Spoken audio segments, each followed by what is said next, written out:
Grant. He has been a pillar in the Los Angeles cannabis community for the past 15 years, a career which began with him running 6 medical marijuana dispensaries before being targeted in a DEA dragnet and sentenced to federal prison. Yet that still didn't deter him from crusading for the cannabis, and upon his release he opened another dispensary and co-founded both the California Minority Alliance and the Southern California Coalition to advocate for minority representation in the industry as well as for rational laws for cannabis businesses and consumers alike. So welcome. He also was, I think, one of the individuals behind Measure M. And isn't there Prop 64 and some others out there? So I've heard a lot about you from other entities. So you have been really in the trenches, right? Because you actually were one of those, our black men that actually suffered greatly from this industry, right? Yes, definitely. Right. So welcome to the Business Zone, Mr. Virgil Grant. It's a pleasure. Thank you. Wow, we've come a long way in 15 years, huh?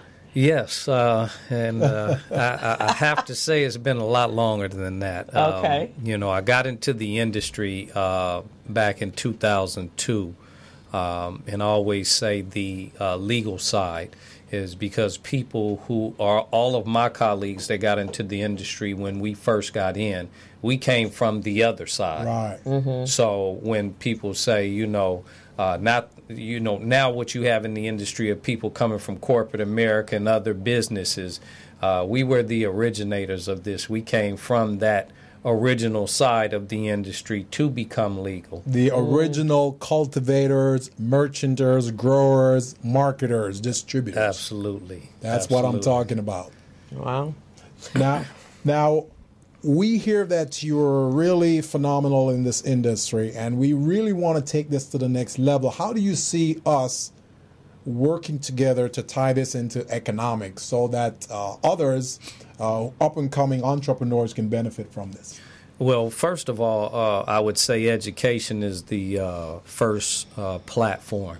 You once want to educate yourself. When people sit in front of me, the first thing I ask them is, what do you want to do? What part of the industry do you want to get involved in? Right. And so some of them don't have a clue. Mm-hmm. So, I begin to explore what their strengths and weaknesses are, and then I begin to push them in the direction that I know from my experience of being in the industry where they would be the best fit. Right.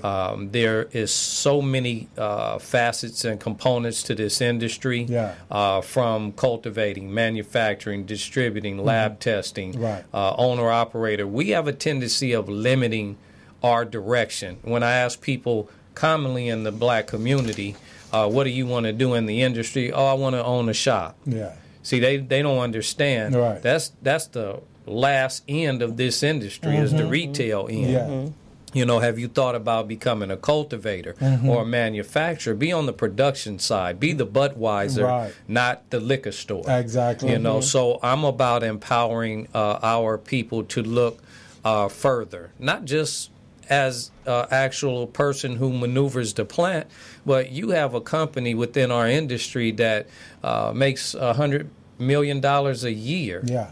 And they don't touch the plant. That's what I'm talking about. And that is a company called Weed Maps. And all they do is advertise the industry. Wow. And so I open people's mind up to think there are other parts. If you're a kid coming out of college and you're a tech geek, look at how you can be Weed Maps competition. They don't have any competition. That's right. So, and competition is healthy. That's amazing. So I encourage them to do that. Yeah. When I spoke at a seminar, one gentleman who introduced himself, he graduated from Texas University as an electrical engineer.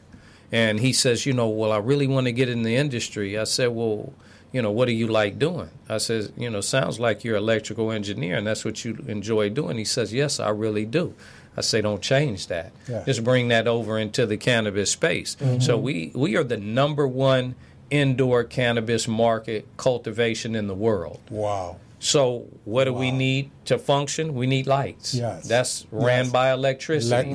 So that electrical engineer, I said, you can be the electrical engineer of the cannabis industry, setting up everybody's lights in their grow, setting up all of their equipment and their ballast, which takes electricity to run. So when I tell people, as you guys stated earlier, with Bow Money, you just take what you do well, bring it over into the cannabis industry, and plug it in. This is no different from any other business. There's a production side, and there's a distribution side. There's a retail side. Right. It sounds to me like there is definitely a need for a series of business assessment workshops. I don't want to call it the cannabis assessment workshop. I want to call it business assessment because this is a business. Absolutely. So just like you just pointed out, which is amazing and phenomenal, never heard anyone break it down like that before.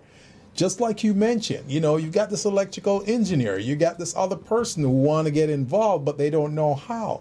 Use your strengths, bring your strengths to the table. So in that business assessment workshop, we can break that down for them and show them. Yes. Absolutely, that would be perfect. Oh, yes. And it's kind of interesting because when I went to one of the events that Cherie had put on, or actually the city I think put it on, Reginald Lewis, he actually Reggie Jones Sawyer when he was at the expo.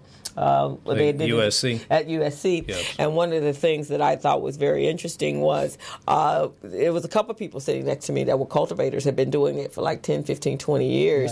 Yeah. And that changes the whole horticultural, agricultural feel, right? Yeah, because it's a marketplace, and if you're going to be supplying the dispensaries as well as those that have edibles and those that are medicinal topicals, then that's a big, huge industry now. Absolutely. But I think you're absolutely right. Helping people see, especially young college kids, Yes, coming out of school with these amazing degrees and not enough jobs for them, right? So being able to have those seminars that are saying, okay, here are the whole map, kind of like an org chart. Here are the different occupations or different fields that you can go in this particular field, just like oil and gas, just like alcohol.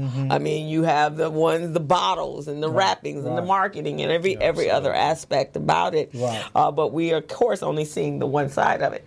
Now, from what I look at, and one of the things that was kind of interesting when I went to one of those was, here's Snoop Dogg, who's very much have been in the cannabis industry forever, right? But he didn't go, one would have thought, okay, he's going straight for retail, he's going straight for this dispensaries. No, he got involved in the accounting aspect. He's one of the investors of one of the software called Trellis, which is the track and seed. Just like Virgil just said. Just like he just said. We're not going into the retail aspect. Going into the production side of the backside, the compliance. And that's why I said to you, we're going to go into the compliance side of it. Because what I've read from all the tax requirements and all the compliance, that's going to be huge. Yes. That's a big part of the industry. That's a big part of the industry. And the amount of money that you're going to invest in that license and the other prohibitive, finding a location and then of course the landlord is going to be very real estate piece of it, right?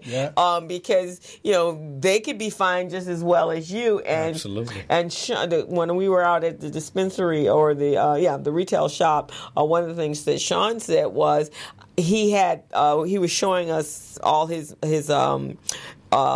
supplies, right? All his product, right? He had said this cabinet over here, this case over here was full with edibles. We had to pull most of them off because they're not ready to be licensed. Exactly. And so, of course, that's going to reduce the cost. I mean, his retail, but also you have to be your own police, right? Exactly. Because he could be fined for doing business with someone that's not licensed. Exactly. So you have to make sure that you're dealing with a licensed business. And so even as owners and operators, shop owners, where our main thing is we had to make sure you had a recommendation. Well, we have to go a step further. So now that the people who come in with the product and want to service us, we have to now ask them, as any other business does. It's no different when you go to as a liquor store owner, and I'll just use that as an example. When you go to your distributor to get your product,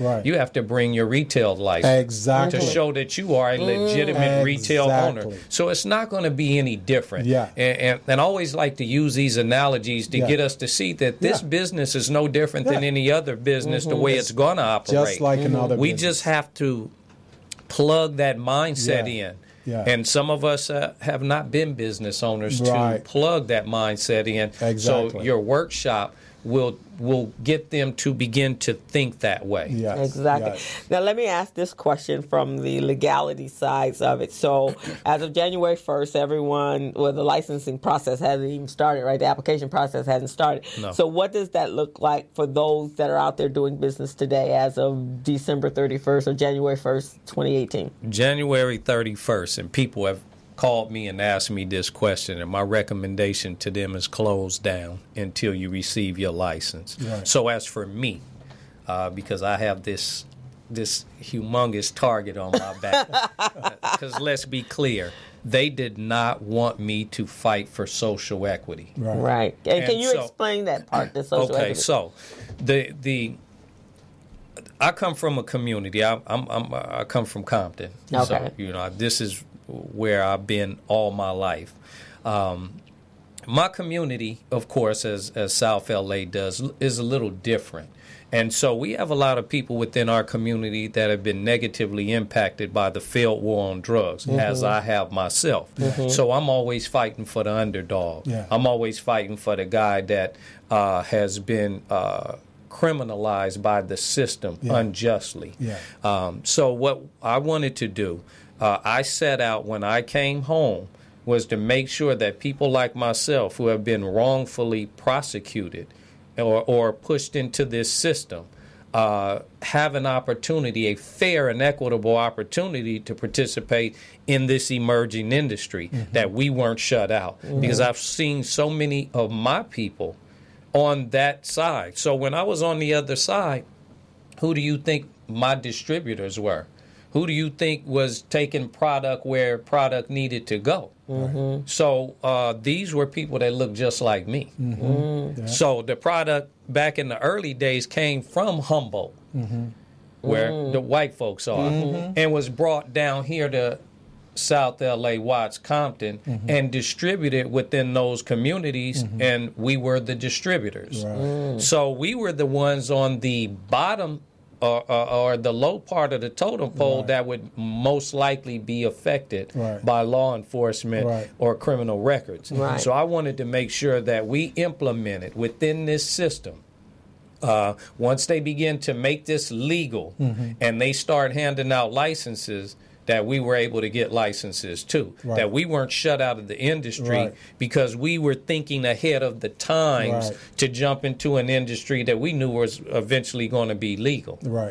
So social equity represents those communities that have been negatively impacted by the failed war on drugs. And just because you have a criminal history of cannabis sales or nonviolent drug offense doesn't mean you can't apply for a license and be an owner and operator in the cannabis industry. At one point in time, it was, if you had a felony, you could not even empty the trash within the cannabis industry. You couldn't mop the floor of a cannabis business. And there was no way, as a black man, growing up in LA, period, was I going to allow that to happen if I had any type of say-so in that situation. So I used all of my influence, knowledge, me being one of the, and I'll take you back, I'm one of the first owners and operators in the history of medical marijuana south of Santa Monica. Oh, okay. So a real pioneer. So when we talk about medical marijuana and how we all talk about Denver, Oregon, Washington, and those states, when I was in the trenches, and this was during the Bush administration when the federal government was full on attack of owners and operators in L.A., I was right down the street, 4709 Crenshaw Boulevard, Crenshaw Holistic Caregivers, owning and operating. So that was one of the shops that the feds end up raiding. But I was registered by the city of Los Angeles to operate.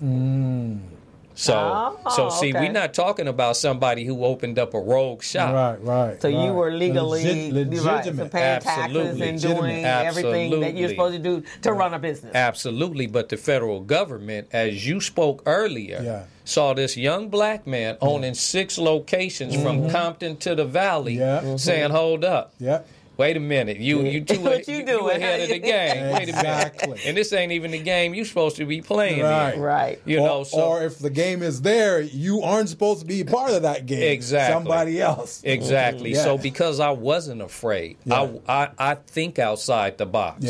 You know, I didn't think within my community. I thought outside of my community. I was one of the few blacks that got into this industry, and the first black to get into this industry. So you have Basil, Kathy, Gold, Sean, myself, and David. Out of all of us, 6 black owners in L.A. Out of 187 pre-ICOs, 6 black owners. Wow. And we had the guts to get in early. Wow. And out of all of the people within the industry, I got hit the hardest. 6 years in federal prison. Wow. Was it because you were outspoken, or why were you the target of them? I was an activist then. I was leading the industry back then with a few other members, but I was the only black in front leading the industry. I was targeted actually by my own city, Compton, who we as black folks have this old way of thinking. And so, of course, I saw cannabis as a business. And, of course, they couldn't see it as a business. They saw it as something different. You still have black folks in Compton still saying no to cannabis because we still think of it as a drug. And so when we see drugs, cocaine, Sherman, which is PCP, or methamphetamine, weed is lumped to it. But I always ask them the question. I said, marijuana is in the Schedule 1 drug category. Cocaine, methamphetamine, everything else is in Schedule 2. Why is that? Exactly. So look at what we have right now, a health issue when it comes to opioids. Versus to cannabis, which was like a war on drugs, right? But, you know, oxycodone, that's a drug. That's a drug. I mean, it's kept behind closed, locked cabinets in a hospital. But now we got a warm and fuzzy feeling about opioids, where we didn't have that because that's the white population. That's not the black population, right? Of course. So that's the same thing. So the Southern California Coalition, what do you do, and why was that founded, and what was the purpose behind it? So the Southern California Coalition was co-founded by 3 other members, and I was the main driver of bringing the Southern California Coalition together. When I came back home, because of the respect I had in the industry, the fact that I took a hit for the industry, it was time to galvanize the whole industry around one movement. And this was pre-Prop 64. So no laws had passed in California yet. And I saw outsiders coming into L.A. trying to tell L.A. which direction they should go. And I said, wait a minute, hold on. I said, the industry needs to dictate where things need to go. The people who are owners and operators, stakeholders, need to dictate where this industry is going.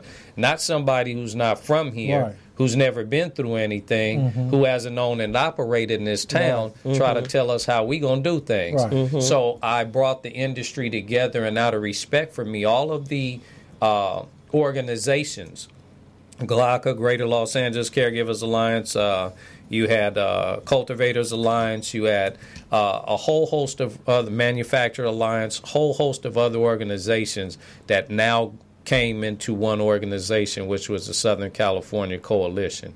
And that's how we started moving Proposition M.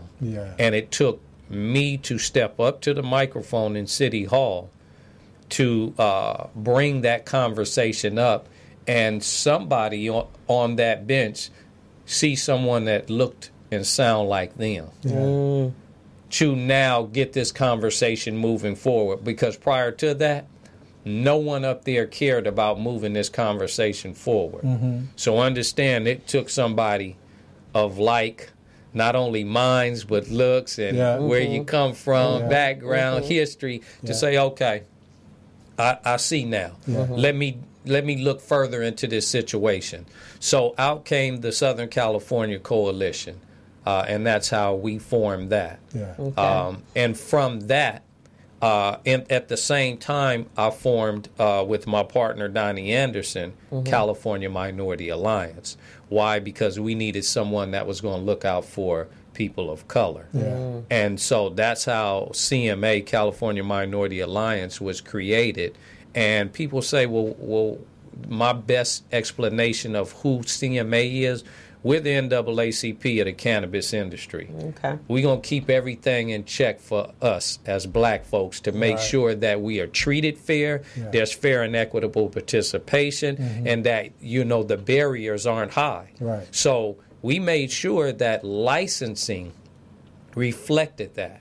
So our licenses aren't 40, 50, 100, $1 million. Wow. Our licenses are only $10,000. Wow. So we even had it reduced from $21,000 and $15,000 to $10,000 because we felt that would be a barrier to entry. So, which is not, you could pull together that kind of money, a couple of investors, 3 investors, and you got your $10,000. Exactly. Now, is that both city and state? Because I know one is not. No, that's just city. The state licenses will be different, but the key thing is once you get your city license, you can apply for your state license. Once you have your city license, investors will more likely to want to invest in you because now you are licensed. They're a little less skeptical to invest when you don't have a license. So that license will bring money. And then is that license going to be the same for if you were cultivating or your distribution or however you do that? So when we talk about barriers to entry, just keep in mind, I come from a predominantly black and Latino community. So I'm always thinking of our financial situation. I'm always thinking of our criminal background. I'm always thinking about our destitute and our lack of resources. So in that thought process, I made sure that there were a lot of things put into play. So collectives now were taxed 6%. We reduced them and made them 5% annually. The cultivation, manufacturing, distribution are all 2%. Which is the lowest in the country. We wanted to make sure that California is eating everybody's lunch. And that this remains the mecca of cannabis production and distribution throughout the world. And plus also said, in order for my people to get in, we can't have them taxed too high, else they'll be taxed out. So these were a lot of things that I thought about when sitting down and having a conversation with City Council to now begin to draft this ordinance that will reflect something that will govern us as an industry. And it needed to be someone who had been in the industry from day one, who could bring them, give them a history lesson, all the way up to present day to tell and show them where they need to go moving forward. No one in this industry could do that. There is not one person that's in this industry right now that carries the history that I carry in the cannabis industry, because a lot of my colleagues sold and ran.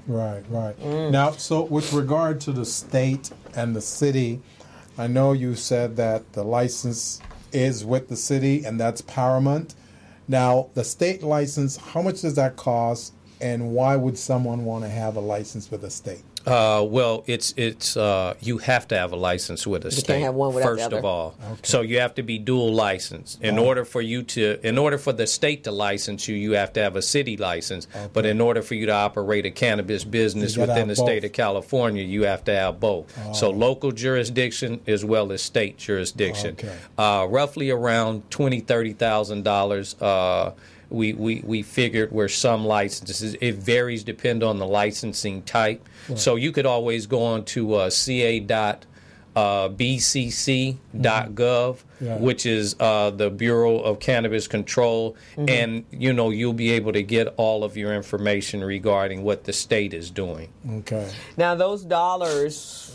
So this is a two-part question. So those dollars, first is a statement, is going to go toward, from what I've heard, job training and homelessness, right? The tax dollars.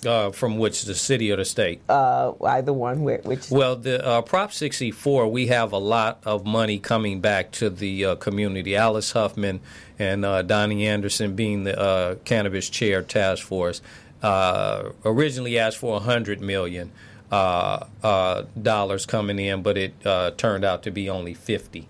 Okay. So the $50 million will come back to the community and be dispersed throughout the communities, mainly the ones that have been negatively impacted. But there will also be opportunities for organizations like CMA and like other organizations out there that will apply for those funds so that they can do certain things. CMA also, because I've been in the industry from day one, who is your best educator? Exactly. Who would you rather sit in front of and ask them, how do you own and operate a store when I've opened one from start to finish? And then from 2004 to 2007, everybody emulated my model. So all the stores that you saw set up from that time all the way to about 2010 modeled their store after mine because I was named the #1 store in Southern California that sat in the city of Compton. So I was always thinking ahead of the game and always thinking how I can make this business a better business, a more comfortable business, a more a business that just looked like it belonged in the community. So these are the things. Cultivation. See, I've done it all. Cultivated, manufactured, distributed, transport, owned and operated shop from start to finish. I've done all of this. So I can teach everyone or anyone how to do this from start to finish. And the difference between someone reading a book versus someone actually doing it themselves. It's totally different. It's totally different. So it's practical experience. Exactly. So that's a better move. So those so it would be job training, and we just met with Brad Carson with probation, and we are going to partner up with him, creating like a CEDAR program for the reentry coming in from the prison. So we just had that for our first meeting. So I'd love to be a part of that. So we're with the Urban League. So I'm going to introduce you to Brian Williams, who's at the Los Angeles. He's now the director for the entrepreneurial training department at the Urban League. Slim brother. Slim brother. Right. Met him before at Current Price's event in the new Ninth. I met the brother. So we'll have you sit down because we're going to talk about that with Brad coming in January. I think we have a meeting scheduled in the first or second week. Then the other is obviously mental illness, and we got to do something with our homeless issue. So now this is my other question, because one, it was medical marijuana. Now we're going to have both medical and recreation, right? So I like to correct everyone because we say recreational. And so in those 72, 73 pages of adult use of marijuana Act, not one time does it say recreation. Okay, so adult use. So it's adult use. See, the reason why I say that is because I like to be politically correct. Plus, words are power. Yeah, they are. When we say recreation, we think of kids playing in the playground, kids and stuff like that. But when we say adult use, that eliminates the kids in the conversation. And we only talk about responsible adult use. And that's where we need to direct this conversation within our community. I like that. You see what I'm saying? So I do not say recreation. Okay, so adult, responsible adult use, just like alcohol, right? 21 years and older, right? So there you go. How do we, obviously the same our communities, both our Black and Latino communities, are targeted for driving under the influence, DUI, and now Buzz BUI, I guess, will be the next thing. So how are the police going to interact with our young adults who are by the age, but still could be driving under the influence. And I think I read somewhere, no smoking in public and none of that kind of stuff. Because I have young men as nephews, and sometimes when you say things are free, that just like alcohol, when it's free, yes. we can walk out. No, you can't walk out with a cup. we don't think responsibly when we're 21 years of age. Exactly. So, what I do is once again, when we first started the conversation, my biggest key was education, and so I would like to see a lot of money going to the educational platform of what we do. My biggest thing was when I went to city council was education. So this is a body that didn't understand what this industry was about, and I had to educate them from start to finish or start to present day for them to be able to now take over the reins and say, okay, we can write an ordinance that will represent not only the industry, the community, and make sure that it works with all of the components within a community. So public safety issues, making sure that there is no over-proliferation of what we've seen in the community of collectives, storefronts, dispensaries throughout our community.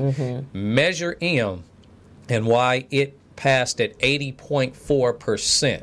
That nothing has ever passed that huge in the history of America. That's true. Except for this, led by black men. So 80.4%, because I went with and met with all of the neighborhood councils, myself personally, to explain to them, because I was the only one out of our organization that could do that, could explain it to them just from an owner-operator perspective, and then a community person perspective, because I'm about my people and my community. I'm not about disrespecting my community or allowing my community to be disrespected. So coming from that perspective, and where I own and operate, my mom lives right around the corner.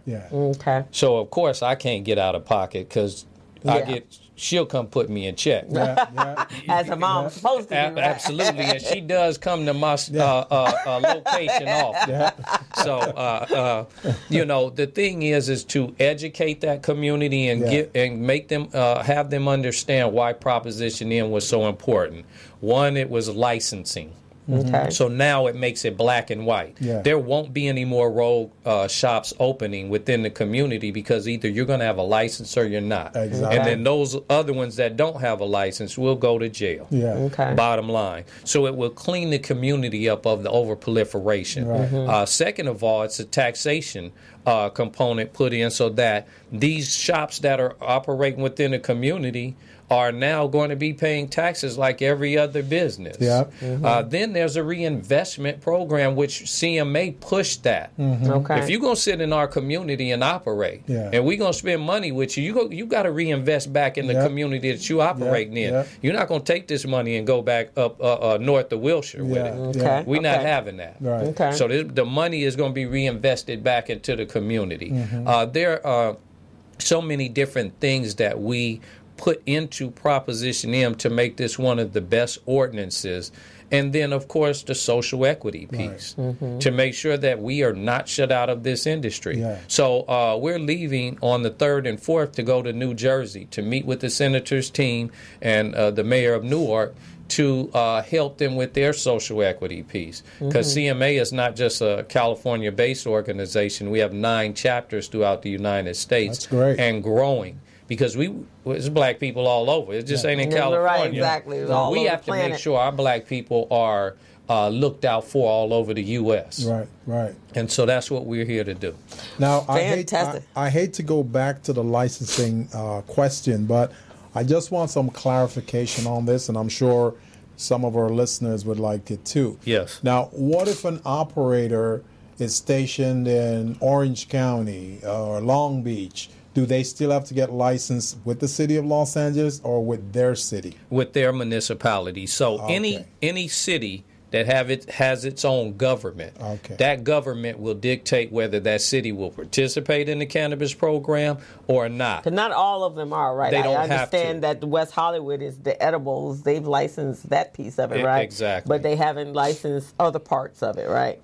So you would have to know. So this is great for our audience to know exactly in the municipality that you're living in, if it has its own independent city council or mayorship or what have you, then you need to know what that looks like in your city. Absolutely. And so Prop 64 gave every city the authority to do as it sees fit within its own municipality, whether it wants to participate or not participate in the program. If it wants to regulate this way, regulate that way, have only dispensaries or only cultivation or only manufacturing. So yes, to know what goes on. So no, if you're in LA, you need to be licensed by LA. Right. If you're in Long Beach, you need to be licensed within Long Beach's program and any other city that has its own government. And if they don't have a program, then what? Then the only thing you can do in that city is consume and take your medicine from LA either through or to that city.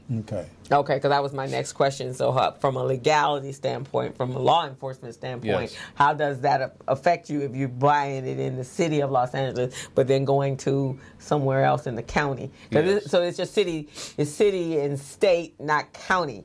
Exactly, a city in the state.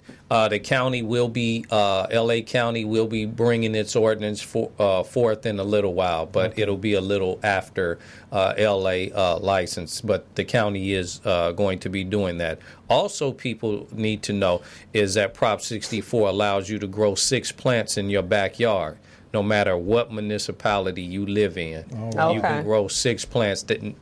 But not for sale, but just for personal use. Not for sale, for personal use. And so that's something that the state allows in no matter where you are. That's good to know, and that's part of the education process. You know, we're trying to educate community members so they understand how this process works so that they don't have to fall on the other side of the law. I mean, you've been a sacrificial lamb for most of us for many years now. We want to change that. Absolutely. We want to make sure we get that education factor out there. It's now 5 minutes to the top of the hour. I know. And I'm really enjoying this. So we're going to have Virgil back in his very busy schedule. This is an education to me. This is really an education. I want to have more of these sessions, those workshops that we talk about. Yeah. And that's how we can help, from an educational standpoint. As I said earlier, Gilbert and I are both about compliance, and our space and our skill sets are all about building a strong, effective business structures in any industry. So however we can help with CMA or Southern California cultivation.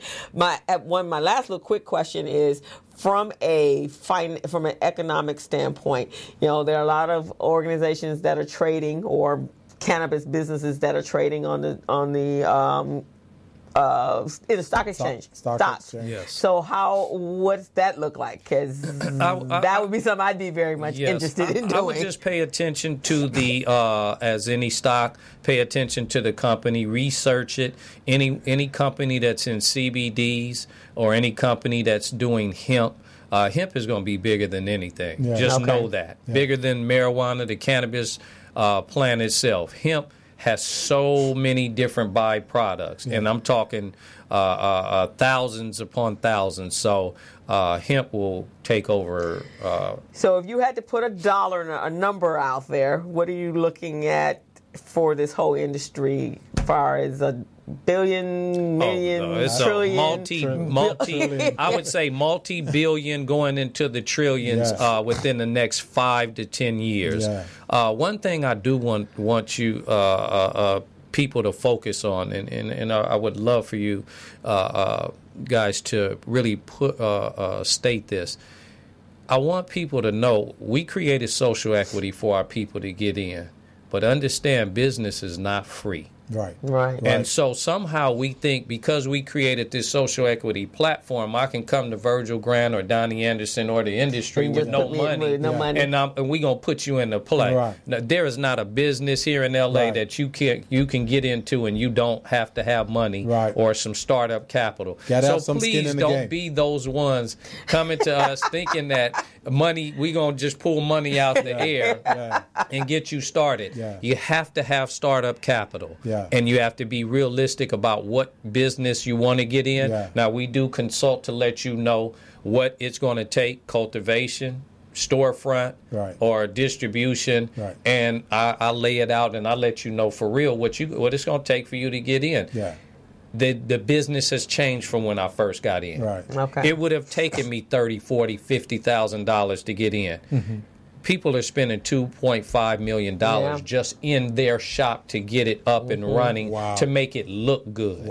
Because now these stores look like Starbucks or an Apple store, and if you aren't looking like these stores, then you can't compete. So maybe we can do a joint thing with us, the Urban League, do a joint at the beginning of the year. And I'd like to even offer from a CMA and the Southern California Coalition, maybe once a month, you guys, somebody from the organizations can come in and do about 5 minutes on the show. Absolutely. And as I said to Bo, our show on at WeHo TV would be an excellent platform because that gives you the broader, Channel 36 gives you the West Hollywood community. Absolutely. And then Channel 99 gives you the greater Los Angeles, and so we can make that happen as well. We're there once a month. Awesome. And so because I think, again, it's about the education, right? Yes. So maybe we can sit down and have a conversation with you and Bo, since she does the medical and the topical, and make that a show once a month, or at least, a highlight or a segment of this show, so that we can talk to our business owners, maybe identifying once every other month, what industry is we need to look at getting into, and what skill sets you need to be able to do that. And then from the social equity piece, let's have that conversation. And then from our adult youth, making sure that our kids understand the ramifications of that, I got and their parents, right? And they don't. I have 6 kids that grew up within cannabis. So my oldest daughter is 24. I've been in the industry over 30 years. So they grew up in the cannabis industry. They understand it. And they understand it. None of my kids drink, smoke irresponsibly, and didn't do it before they were 21 years of age, because I gave them that education component within. And I'm not a consumer. So I don't drink or smoke. So they kind of saw that this business was a business for their father.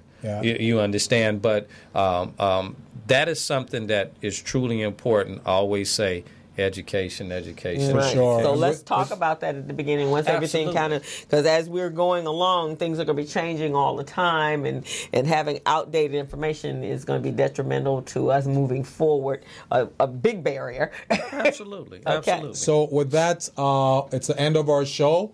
And I really want to thank you, Mr. Virgil Grant, for really coming here and educating us. Because, like I say, at the beginning of the show, I knew nothing about this. And this is great. I feel a little bit more knowledgeable, just a little bit. So we want to have you again and your organization so we can talk some more about this. So, again, the Business Zone appreciates you. I just want to say one thing. California Cannabis is the leading company of the cannabis industry. It is a brand I created back in 2006, the first one to ever brand in the history of medical marijuana or marijuana, period. So stay tuned. Look for California Cannabis products. I'll definitely be checking that out for sure. So we want to wish everyone, so next week, be responsible, but Happy New Year, Happy Kwanzaa, and 2018 is going to be off the chain. If we're leading you to the water, so we're just asking you to drink. I think this is a great way to end the year. Talking about economic resources and stepping into 2018, it's going to be phenomenal. So, Business Zone, you're listening to the Business Zone with Crystal, Gilbert, and our special guest, Mr. Virgil Grant. And I'm telling you, this is phenomenal. go to YouTube and download our show and learn some more about what we talked about here today. And make sure you subscribe to our YouTube channel. And we want to thank Miss Bonita Money Williams for being on the show as well, informing us about her products and what Women Above Ground is doing. So stay tuned for some more amazing shows in 2018, and we will see you next week. Have a great weekend. Be safe, but be prosperous. We're out. As a small biz pro, I saw we roll, using procurement, program, and control. As a small biz pro, I saw we grow, using procurement, program, and control. I'm a businessman, yes, I'm an entrepreneur. Oh yeah, I'm a businessman, yes, I'm an entrepreneur. Oh yeah, I'm a businessman, yes, I'm an entrepreneur. I'm a businessman, yes, I'm an entrepreneur. Ooh, yeah. Crystal Mitchell, do you have my business plan? Just review the pages of my marketing plan. Crystal Mitchell, do you have my business plan? Just review the pages of my marketing plan. Got my capability statement, yes, I'm ready to go. Got my balance sheet, my P&L, my statement of cash flow. I'm a businessman, yes, I'm an entrepreneur. Ooh, yeah. I'm a businessman, yes, I'm an entrepreneur. Ooh, yeah. I'm a businessman, yes, I'm an entrepreneur. I'm a businessman, yes, I'm an entrepreneur. Ooh, yeah, yeah. Crystal Mitchell, do you have my business plan? Just review the pages of my marketing plan. Crystal Mitchell, do you have my business plan? Just review the pages of my marketing plan. Got my capability statement, yes, I'm ready to go. Got my balance sheet, my P&L, my statement of cash